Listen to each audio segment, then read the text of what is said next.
Step one is obsess, get totally focused, unleash your desire. That gives the energy. Step two is not waiting. It's massive action. Keep changing your approach until you find effective execution. If you're running east looking for a sunset, I don't care how positive you are, you're not going to see the sunset. It's the wrong strategy, right? It's just not going to happen.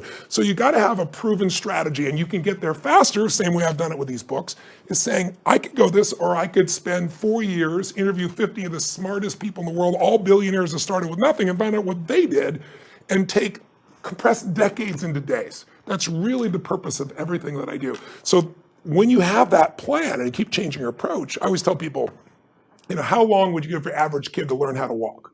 Before you turned to the kid and said, dude, it's never going to happen. You're not a walker. Just give it up. Right? People go, you're crazy. My kid's going to keep trying until. Well, that's really step two. You keep changing your approach until you find it. And then the third step to achievement really is, as simple as it may sound, if you're obsessed, you know what you want, you're taking massive action. Maybe you modeled somebody, figure out the right action so you get there quicker, and you're executing, you still need a little grace. Some people call it luck. You could call it God.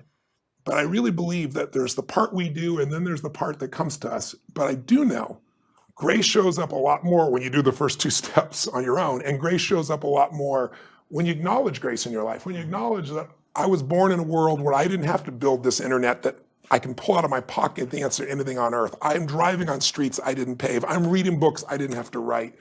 That's the gift of our lives. And I think when we experience that grace, we don't just experience more achievement, but we start to experience more fulfillment. And grace not only affects your ability to get there, but it affects what you do and how you live once you are there. It really determines the quality of your life, because unless you live in a state of gratitude, I did an interview with Sir John Templeton, who, as you know, is one of the first billionaire investors and just a brilliant man. He came from nothing, and he donated, I think it was they still do it, the Templeton Fund, I think it's $750 million a year. It's bigger than the Nobel Fund that he donates.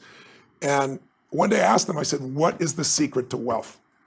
And he looked at me, paused, this big smile, and his eyes got really bright, like they always did. And he said, Tony, it's what you teach. I said, well, I teach a lot of things, which thing? And he said, gratitude.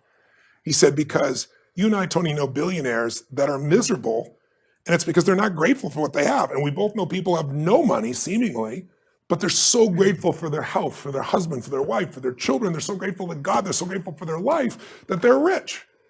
So I think it starts with that gratitude. It starts with that connection to grace, as simplistic as that sounds. And so it's not enough just to have your financial plan. You can have all the money and be miserable.